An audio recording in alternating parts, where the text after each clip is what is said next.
Hello again, this is Kenny Burchard with another Drive Time Monologue.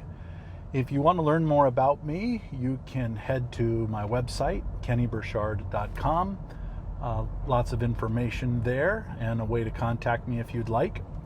This is another Drive Time Monologue, and in this monologue, I want to talk about a meme, M-E-M-E, a meme.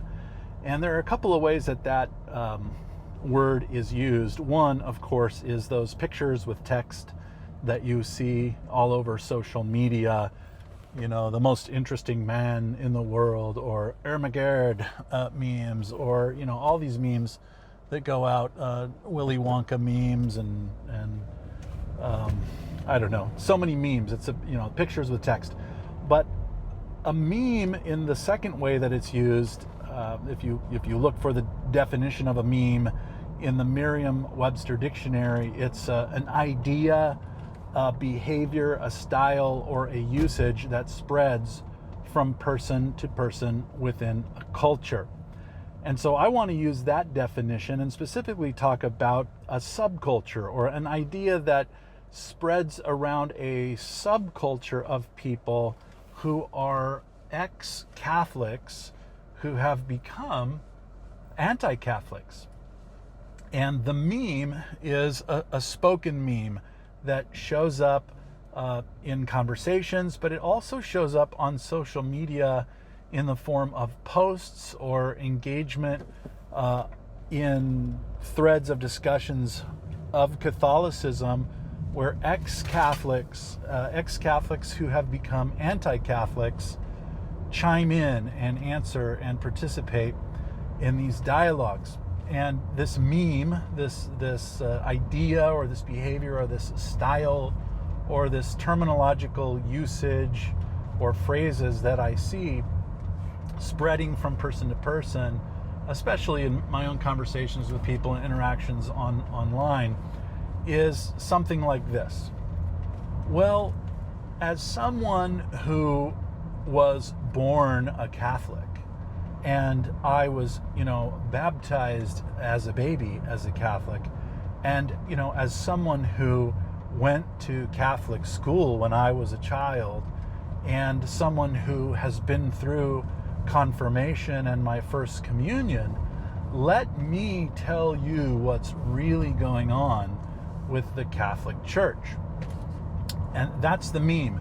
You've probably seen it in your own interactions with folks, if you're involved at all in Catholic dialogue, Catholic apologetics, or if you're just talking with maybe somebody who's part of your church who used to be a Catholic.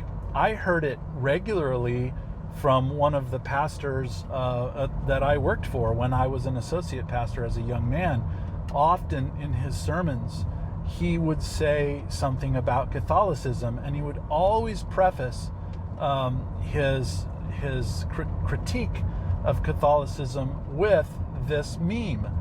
Hey, I'm saying this now as someone who was born and raised Catholic. I was baptized as a Catholic. I was a Catholic from the time I was a baby. I went to Catholic school. I was catechized, confirmed, and had my first communion. And so now I have the credentials, by virtue of all of those things, to tell you everything that you ever needed to know about Catholicism. You could call this a drive time monologue. The problem with ex-Catholics presenting themselves as expert Catholics. Now, I am not a lifelong Catholic. I was not born Catholic. I was not raised Catholic. I was not baptized as a Catholic. I hardly ever set foot in a Catholic church for my whole life. Maybe a few times when I was, younger. Occasionally over the course of my life did I go into a Catholic church for a few reasons. So Catholicism was not part of the way that I was formed, either as a young man or as a Christian when I was, first brought into the faith when I was 16 years old. So I am not a lifelong Catholic.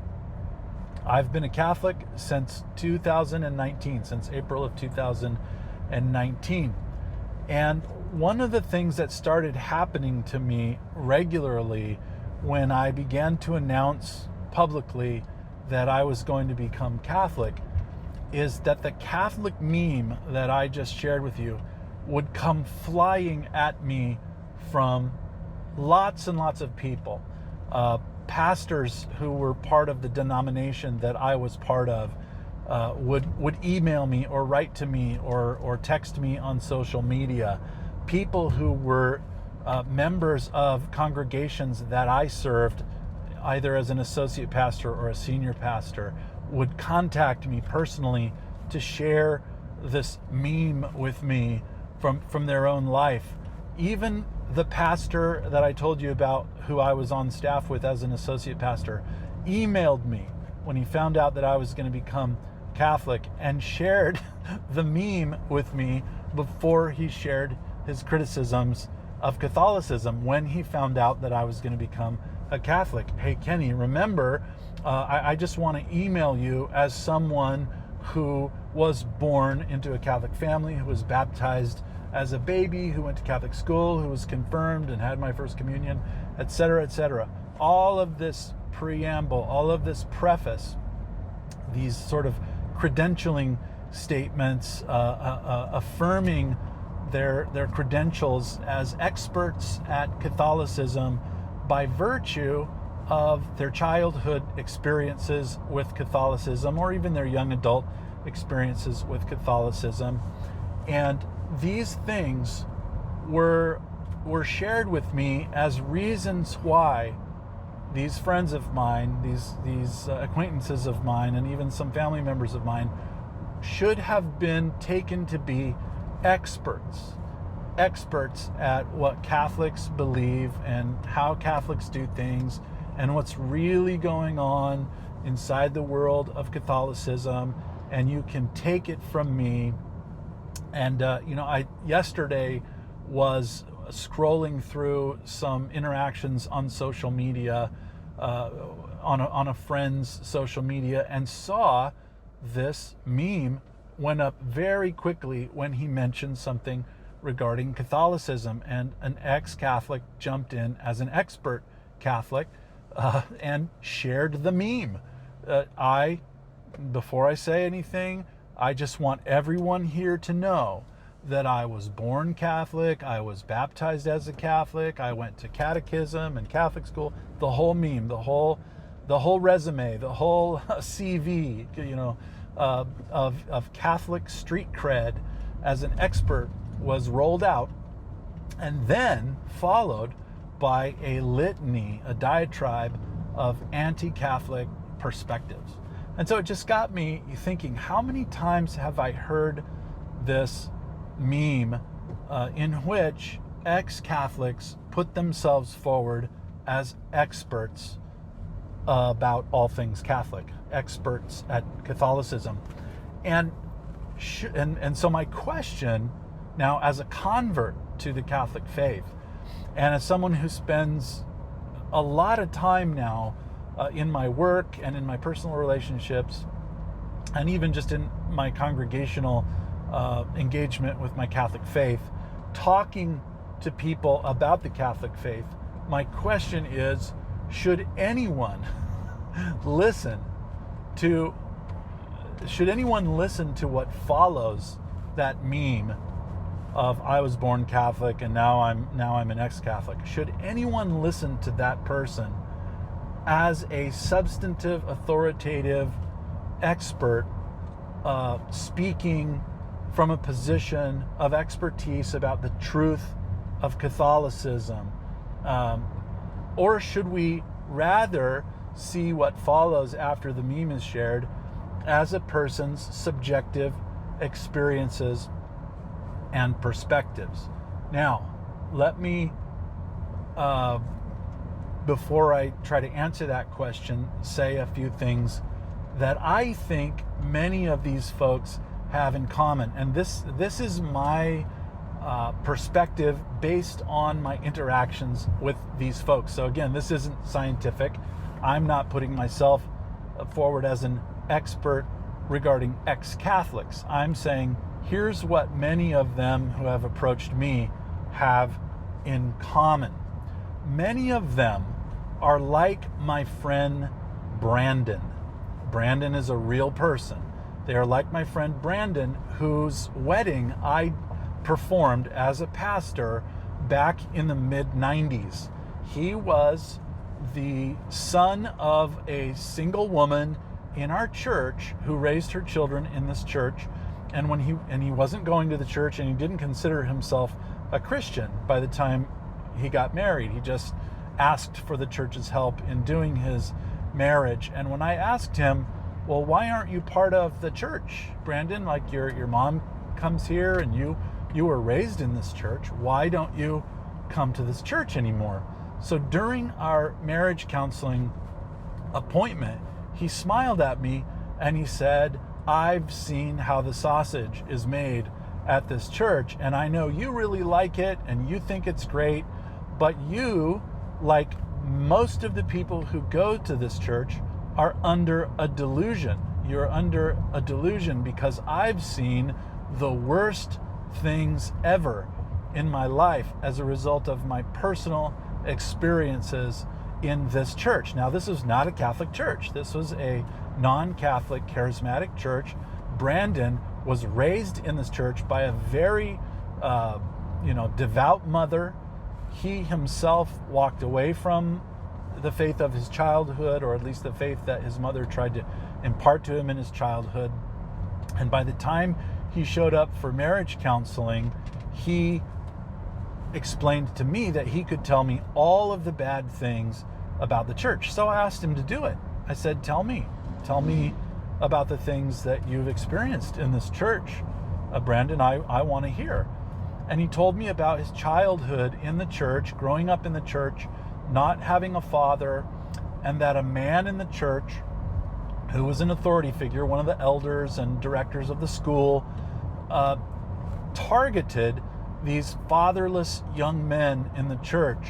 And through his authoritative relationship with them as students in the school and so forth, he was abusive to a whole circle of young men in this church. And they had sort of their own non-formal club, of people who had been abused by this man in this church growing up. And all of them said the same thing. God was not in this church.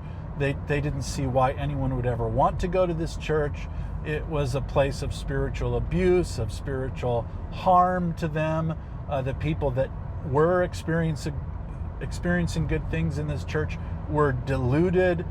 They, because of their painful experiences, had the true goods on what was really happening in this church. And they thought of all of us as total fools. And the only reason that he was there is that his mom wanted him to have, a church wedding. And so she asked me for my help. Now, I tell the story of Brandon because in the meme, there's always something that comes next. After the long story about I was baptized, I went to Catholic school, I was catechized, I went to communion, always after that meme, there's a second list of things that are shared. But, they say, let me tell you, I experienced this and I experienced that, and I was told this by a priest, and this happened to me by a nun, and at my parish this was said or this was done by someone in charge, and I tried to deal with it and it wasn't handled properly. And it can be something as simple as I had a question about the Bible that my priest couldn't answer, or terrible, as we see happening oftentimes in the media, abuse, clergy abuse, sexual abuse, all kinds of abuse that happens at the hands of people who have spiritual or organizational or ecclesial authority over these people, and then they do something to them to violate the trust of that relationship. Well, long before I was ever a Catholic, I saw that kind of thing and even experienced it myself at the hands of spiritual leaders. So I'm no stranger to the reality that those things happen in churches. And even the simple things of people wanting to engage in discussions about theological or spiritual things and not getting the answers that satisfy them, so they go to another church where somebody says something to them that makes, more sense than maybe what I shared, or they come to me and I make more sense than what their last pastor shared with them, and so I must be the person who has the true insight, or the person that they went to after me actually is the person who has the true insight. I have seen these kinds of things happen over and over and over again outside of the Catholic Church.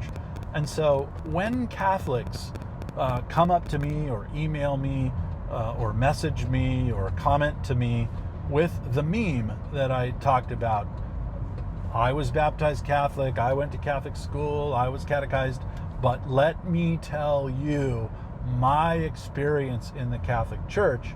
And then the summary, the final sort of crescendo of this meme is something like, so therefore, as an expert at all things Catholic by virtue of my young experience and my bad experience, I should be seen and heard to be an expert at Catholicism, and I'm an ex-Catholic. So the implication there is, you shouldn't be Catholic, you should leave the Catholic Church. The Catholic Church isn't good, because if it was, then I wouldn't have this story to tell you about my personal experience. Every day I hear and see this kind of communication in one way or another and in one place or another. Sometimes I see it happening with people I know. It happens in my one-on-one conversations with some of these people, and I see it happening in communication forums and platforms and exchanges online where ideas of faith are being discussed. So it is truly a meme, and it really is. It is a phenomenon that happens within the subculture of ex-Catholics who purport to be expert Catholics when discussions of Catholicism happen online and in other places.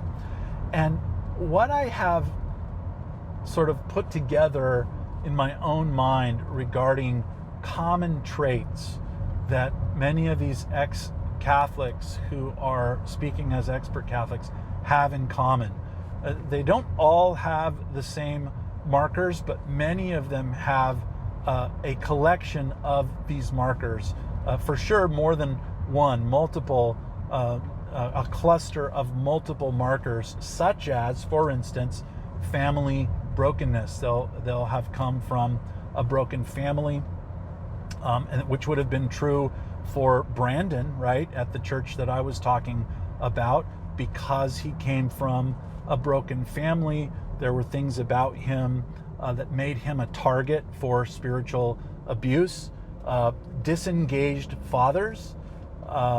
Many of these ex-Catholics who become anti-Catholics, their father was not a devout, God-fearing man who took his faith seriously and was living as an example of the faith in front of his children. Many of them would say, if you ask them, were your parents devout, prayerful people? Like, did you read the Bible at home? Did you pray the rosary at home? Did you ever see your father on his knees praying? Or were your parents church-going people on Sundays and then acting like unbelievers on Monday? And that would not be something that would be unique to Catholics. I pastored people for 20 years many of whose children would say to me, there's church dad and there's home dad, and church dad and home dad aren't the same guy. And it's highly likely that an ex-Catholic who has become an anti-Catholic may be able to say that either there's familial brokenness, possibly a divorce, and or parents who were not devout and serious in their faith. That wouldn't be true across the board. I think it's 100% true, as I try to call to mind now the ex-Catholics who have come to me as expert Catholics. I think every one of them, to my knowledge, would be able to pick one or two of just those first markers. Another one would just be a spiritually tepid family, spiritual life at home, where cultivating spiritual life was not part of their family life. Their church was just kind of its own thing. But all of these people, every one of them, not forsaking the shallow root system, spiritual root system that they got while they were in their Catholic church, all of them, interestingly, ended up with a Jesus-shaped view of God. Their conception of God was Jesus, Jesus-shaped or Jesus-looking. Many of them had some kind of spiritual awakening later in their lives, often thanks to some kind of spiritually authentic non-Catholic Christian that they met who was excited about their faith and kind of helped their faith come alive to them. But the seeds of it had already been planted and were awakened later. But then these people, these folks who kind of bring this former Catholic person into their fold and help them come alive spiritually, then also teach them anti-Catholicism. They teach them to be anti-Catholic, and they'll tell them, well, the whole reason that you did not have a spiritually vibrant experience as a Catholic is necessarily and objectively because Catholicism is not real Christianity. It's false spirituality. Many of them use the phrase religion versus relationship.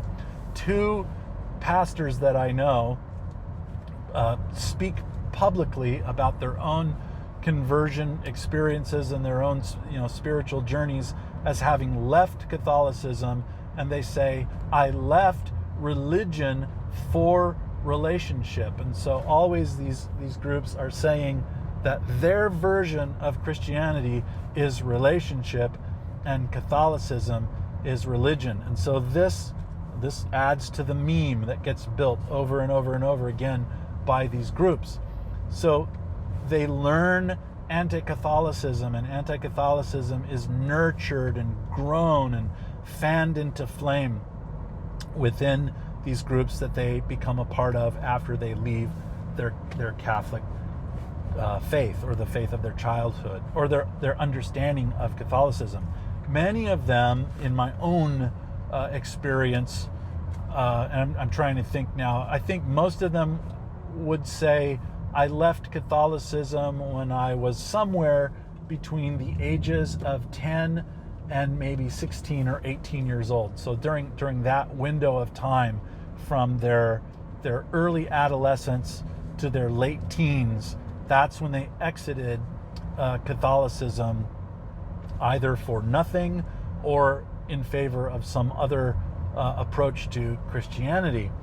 And so many of them now, as I talk to them, some of them as 50 and 60-year-old people, and I listen to them talk, they still have a 12-year-old's or a 16-year-old's perspective of Catholicism, except that they don't know it. Their concept of the Catholic faith is in many ways frozen in time, even though they may have watched other Catholics in their lives do Catholicism or be Catholics, their parents or their other siblings or relatives. They themselves did not continue to be formed and shaped as Catholics, and so their formation of their understanding of Catholicism is frozen.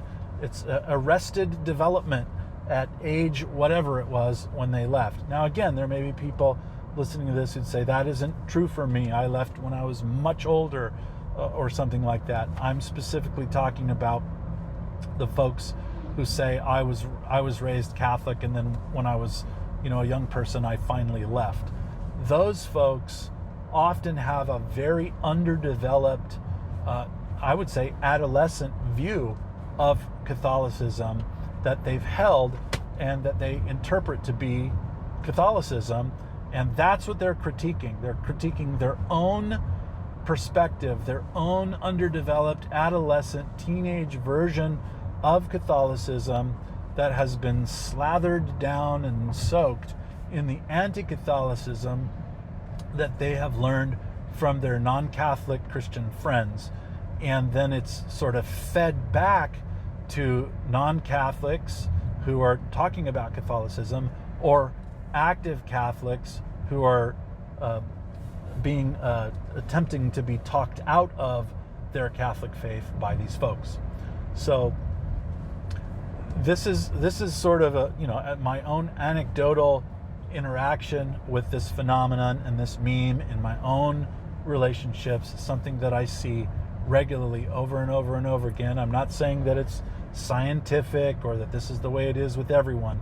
I'm saying this is the meme that I see floating around. And here's my question now, having set all of that up, having had all of those sort of background perspectives shared in this drive time monologue. Here's the question. Are these people, are these ex-Catholics who stopped being Catholics when they were 12 or 16 or 18 or 20 or even 50 years old, it doesn't matter, are these folks, these ex-Catholics, are they the experts on Catholicism and what Catholicism is really, wink wink, really all about, that we should be listening to? Like they actually have the true goods on Catholic stuff. Take it from them. They left Catholicism when they were 17 years old, and they were baptized and catechized and confirmed. Are these people the experts that everyone should be listening to on Catholicism? Is their deficient Catholic faith that they left, their own deficient experience with Catholicism that they later rejected and walked away from, is their deficient Catholic faith the best example that you can find, or that anyone could find, of what Catholicism is capable of producing in people who follow it faithfully? Are these people sort of the gold standard examples of what true Catholicism really produces in a person who is devoutly following the Catholic faith? Does their past experience, the way that they lay it out in the meme, make them a present expert? Does their past experience make them a present expert? Well, my own answer, or attempt to answer that question, is to use another set of questions. And I want to propose them as I kind of try to bring this recording in for a landing. My question, to answer the question, is: can we find virtuous examples of faithful Catholics who attribute the graces that we see in their lives to their Catholic faith? Or can we only find expert Catholics who are ex-Catholics who can tell us all the bad things about Catholicism, who have therefore proven substantively and objectively that Catholicism is just a bad thing? Or can we find virtuous examples of faithful Catholics? And when we talk to these faithful Catholics, do they attribute the graces that we are observing in their lives, whatever those graces may be?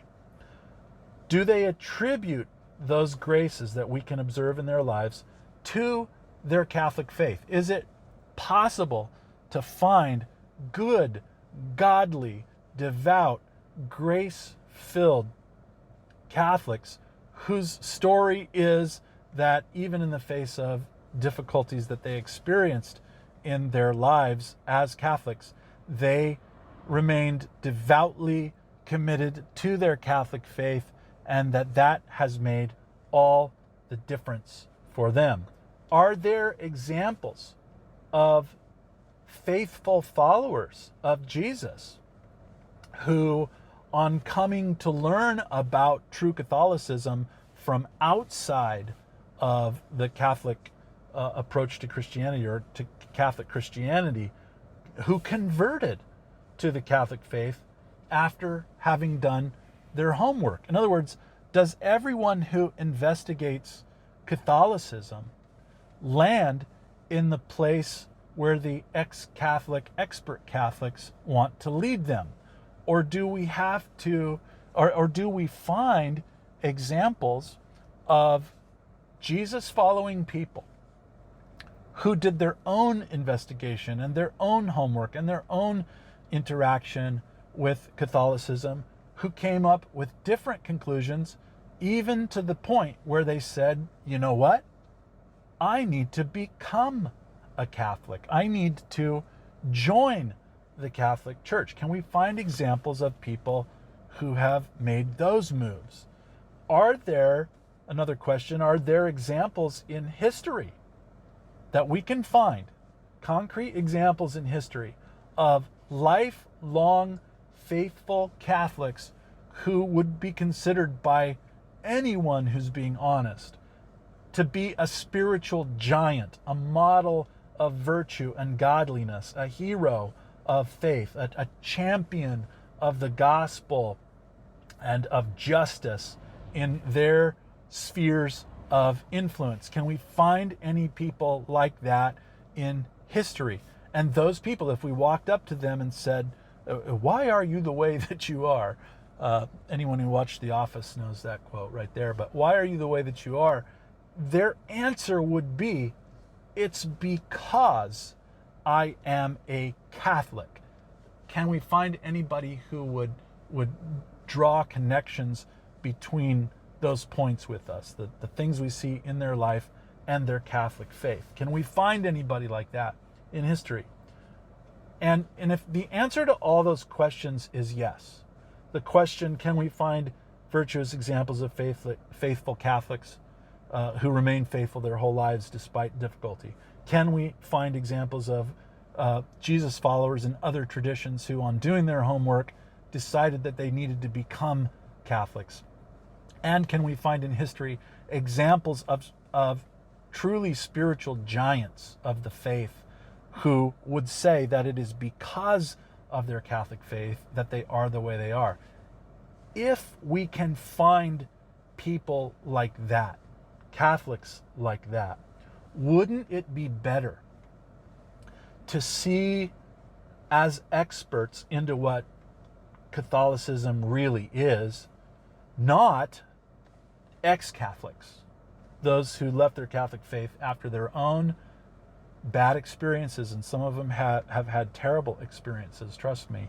And I'm saying this not as someone who's had terrible, abusive experiences as a Catholic, but I'm someone who has had terribly abusive experiences as a non-Catholic in churches. And so I wouldn't do anything to minimize the pain that any Catholic person or former Catholic person went through at the hands of an ungodly spiritual leader in the Catholic faith. But be that as it may, wouldn't it be better to see as experts not that kind of person, an ex-Catholic whose wounded perspective is driving their entire perspective of everything? Wouldn't it be better to see not unfaithful Catholics as experts? So for instance, people will point to political leaders, even heads of nations who say they are Catholics, and say, well, there's a Catholic for you. Really? Wouldn't it be better to find a good and virtuous example of a Catholic and say, now there's a Catholic for you, and when setting that person next to the ungodly example, say, there's an unfaithful Catholic for you. Trust me, when I was a pastor, there were people in our church who were faithful and unfaithful Christians, but they were all coming to church on Sunday, and I knew lots of stuff about what was going on in their lives. They were all part of our congregation. They were all part of our community, and some of them were more or less godly and devout and committed to their faith than other people. Wouldn't it be better not to see the unfaithful ones as the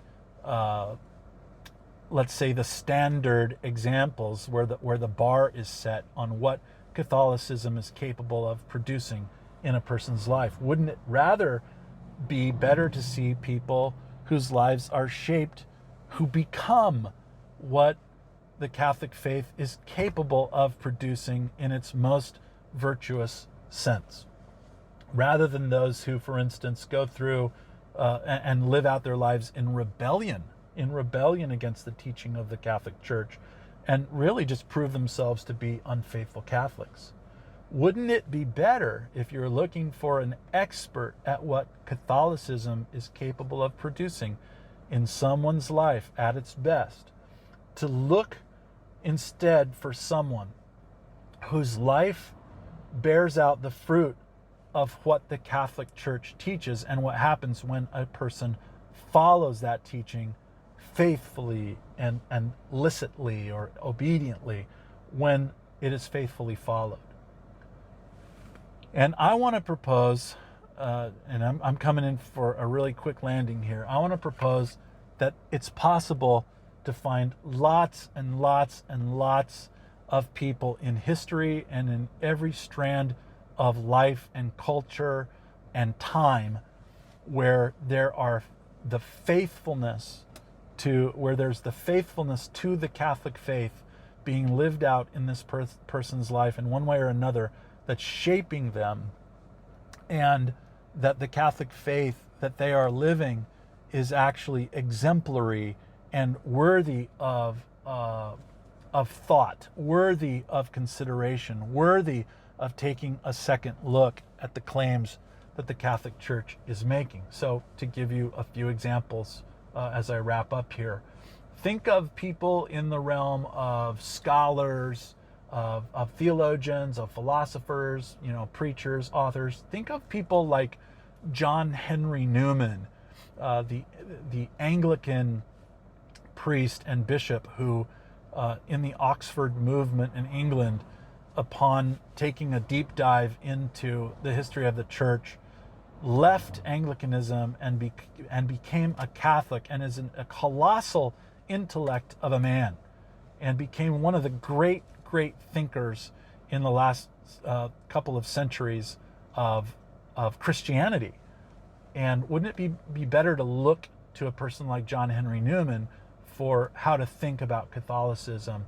Or a more contemporary example would be someone like Peter Kraft, who many people in the world of Christian philosophy and apologetics would recognize, because he wasn't always a Catholic. He was a philosopher and an apologist and a theologian who wrote lots of stuff. Many of us had his books on our bookshelves, and then he converted to Catholicism and became a Catholic. How about Francis Beckwith, who had grown up Catholic, but he was like one of the people that I talked about who left the Catholicism of his childhood on having some vibrant spiritual experiences with non-Catholics, and became an evangelical, to the point where, after becoming educated in philosophy and theology and seen as an eminent evangelical philosopher, scholar, and theologian, became the president of the Evangelical Theological Society in the United States. And then a few years ago, I believe it was in 2011 or 12, came back to his Catholic faith. What about him? How about G.K. Chesterton? If you've ever listened to a Ravi Zacharias apologetics lecture, no doubt you've heard the words, "As G.K. Chesterton once said," and Ravi must quote G.K. Chesterton in almost all of his stuff. Well, G.K. Chesterton was a Catholic convert, another colossal intellect, author, writer, journalist, incredible thinker who converted to Catholicism. Wouldn't it be better to see a guy like that as someone worthy of listening to when you have questions about Catholicism? How about Scott and Kimberly Hahn, Presbyterian anti-Catholics, some of the brightest people in their circle, in their seminary and in their circle, who converted to the Catholic faith and now have become, Scott Hahn has become one of the most eminent Catholic biblical scholars in the world and has produced incredible resources for the church. In fact, there's a podcast that I listen to regularly by a non-Catholic Old Testament biblical scholar. One of his entire episodes in which he covers a text in the book of Genesis, he uses as his scholarly foundation for his perspective on an Old Testament text a paper written by Scott Hahn. And he says this is written by Scott Hahn. Scott Hahn is a Catholic biblical scholar. Wouldn't it be better to listen to him than your ex-Catholic, anti-Catholic friend who has a 16-year-old's perspective of Catholicism, maybe even as a 50-year-old? Wouldn't it be better to listen to a guy like Malcolm Muggeridge, a British writer who converted to Catholicism, or Thomas Merton? My goodness, almost a day doesn't go by when I see someone quoting Thomas Merton, many of them people that I went to seminary with. And Thomas Merton was a Trappist monk who converted to Catholicism. Or J.R.R. Tolkien. Everybody loves Tolkien, who was unashamed of his Catholic faith, who said that his Catholic faith is what shaped his literary creations, his whole understanding of reality, his whole worldview, the whole way that he was able to create his masterpiece, The Hobbit and the Lord of the Rings trilogy. He says that it was shaped by his Catholicism as he lived it out in the real world of his time. This is Tolkien. Wouldn't it be better to get your perspective of what Catholicism is really all about from people like this? Or how about political figures? I know a lot of people that I'm friends with tend to be on more the conservative side of the rainbow than the liberal side. Well, if you're listening to this, you probably love Governor Greg Abbott of Texas. You probably, when you see him on Fox News, you say, man, I just love that Governor Greg Abbott. Okay, well, he's a convert to the Catholic faith. Many of you who may be Protestants, non-Catholics, cheer because the Supreme Court of the United States just overturned Roe versus Wade, this horrible law or horrible court case that essentially has resulted in the deaths of tens of millions of unborn children. This was overturned this year, in this generation. Overturned in this generation by the Supreme Court. Okay? Who is on the Supreme Court overturning Roe versus Wade? Well, how about Supreme Court Justices Roberts, Thomas, Alito, Kavanaugh, and Barrett? Roberts, Thomas, Alito, Kavanaugh, and Barrett. What do all of those Supreme Court justices who rightly overturned that horrendous Roe versus Wade, what do all of them have in common? You know the answer. And all of them unashamedly pronounce it and profess it publicly. They had to fight people who were against it, many of them at their confirmation hearings, that they are all Catholics. They are all Catholic Christians. Amy Coney Barrett was sworn into office with her hand on a Catholic Bible. And so these people, Newt Gingrich even, is a convert to the Catholic Church. I was sitting 15 feet away from Newt Gingrich a couple of months ago at the Basilica in Washington, D.C., at the consecration of Ukraine and Russia. There was a special mass that we attended, and Newt Gingrich was about 4 rows and 2 sections in front of me at the Basilica, coming as his wife was a lector reading God's word from the pulpit at a Catholic basilica. He's a convert to the Catholic faith. How about historical spiritual giants in history like St. Augustine of Hippo? This is, you read his confessions, the Confessions of St. Augustine, and he'll tell you that he was a convert to the Catholic faith. His writings are dripping with the word Catholic everywhere. He can't stop saying the word. He can't stop noting that he is a Catholic, and he ends up becoming a bishop in the Catholic Church.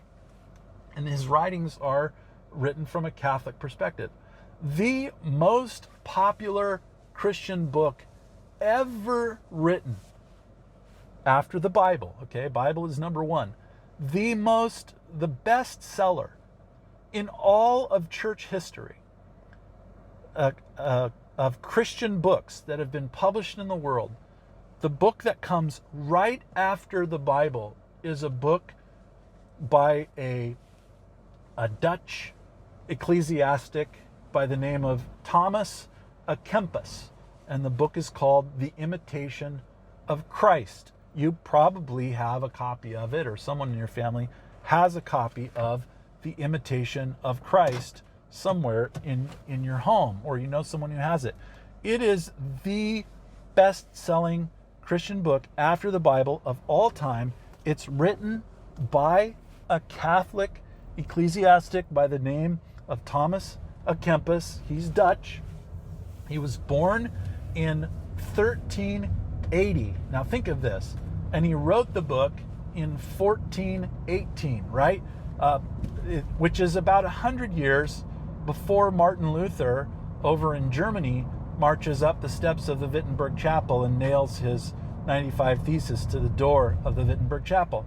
And we're told that Catholicism is just so bad. It's just so dark. There's just so much wrong with the Catholic Church, in the Dark Ages and in the Middle Ages, that it's just this wasteland, this spiritual wasteland of spiritual death, and that we just needed Martin Luther to come along and fix it all, and finally he did.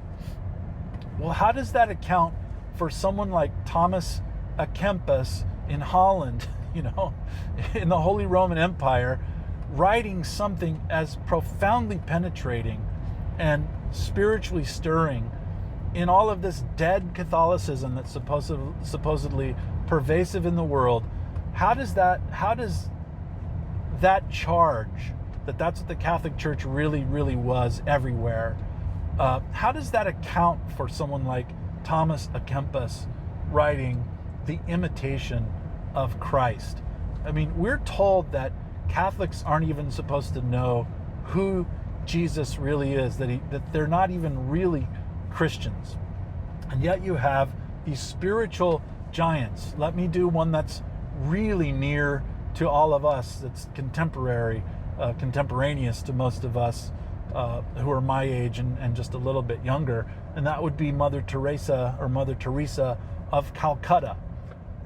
Try to find a more powerful woman of God in recent church history who has done more to bring about justice for the deepest and darkest places on planet Earth, to bring light into those deep, dark places than Mother Teresa of Calcutta. Saint Mother Teresa now, we would say, as Catholics. I would put her up next to any Christian that I know of or that I personally know in the world. She leaves us all in the dust.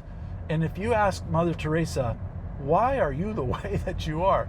She will tell you that it's because she's Catholic. She was formed to be the way that she is in the world, the real and concrete world in the darkness that she faced and that she dealt with as a Catholic. Okay, she did that as a Catholic.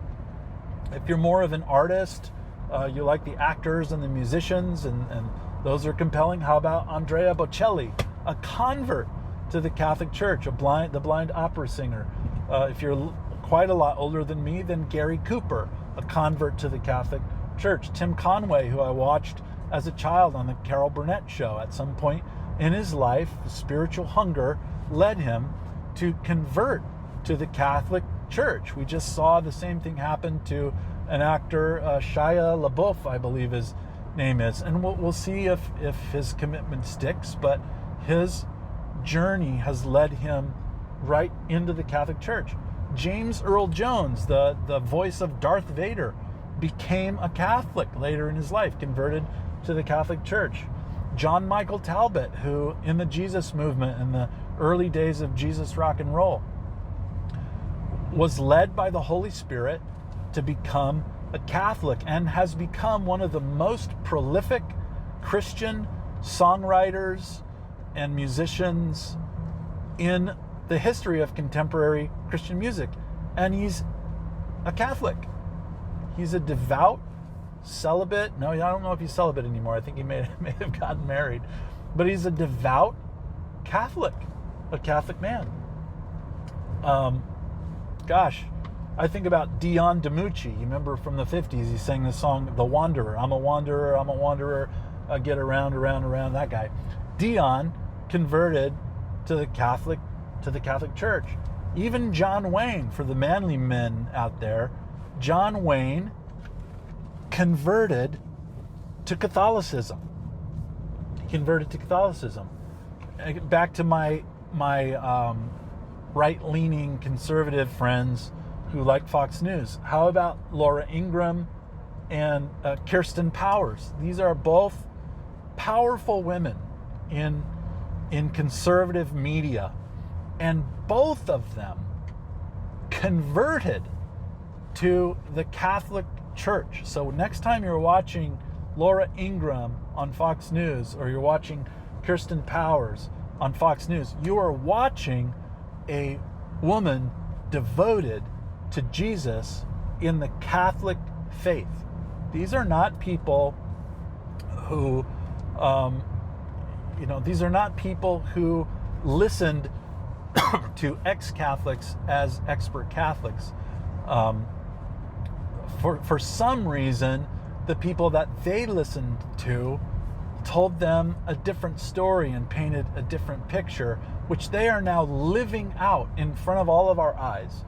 And what is their Catholic faith? What is their faithfulness to their Catholic faith producing in their life?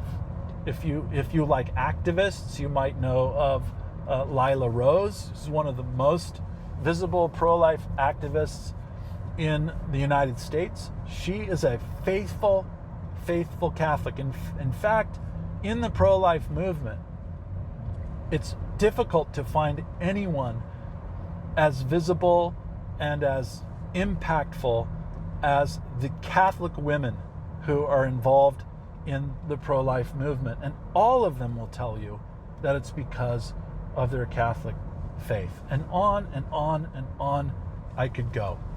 So here's where I end my little diatribe, my drive time monologue. An ex-Catholic, my friends, is not and never should be seen as, nor listened to as, an expert at Catholicism. They are experts at knowing their own experience, and they may have had a terrible experience in their own sphere and their own engagement with their Catholic faith and their family or their experience as a child. We all have to grant that. We all have to grant that people have experiences that are not good in places that some of us have never had those experiences. But those folks are not experts at the Catholic faith or what it is or what it can produce, because they didn't stay in it. And so it has not fully formed and shaped their lives. And so they have not borne the fruit that is possible when the Catholic faith, unrestrained and allowed to flourish, unfettered in a person's life, these folks are not an example of what happens to a person when that's going on in their lives. They are examples of people whose Catholic faith, for whatever reason, was derailed and taken off course and never allowed to flourish and to form and to mature in their lives. And so they should never be seen as experts at what the Catholic Church really is. Rather, an expert Catholic is a faithful Catholic. An expert Catholic is a Catholic whose faith lived out, whose faith flourishing has produced in them fruitfulness, godliness, the impact that we've discussed a little bit as we've looked a little at some of the lives that of the people that I brought up in this discussion.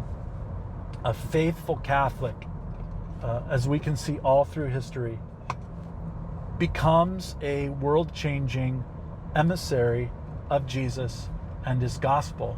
And if you are thinking about Catholicism, my dear friend, let me exhort you that the ex-Catholic is no expert at Catholicism.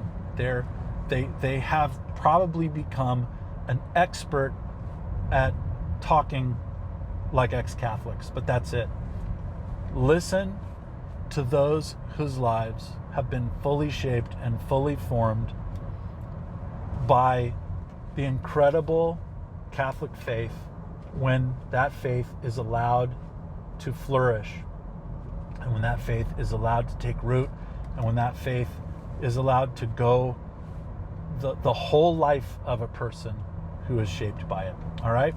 Well, that's enough for me. That was way too long, but it's something that happens regularly in my conversations, and I wanted to get this down. I wanted to get it recorded, because my guess is that I'll be sharing it with lots of folks. I hope it blesses you. I would welcome interaction with you about this if you would like to share. And God bless you, and thank you for listening. Until next time, bye-bye.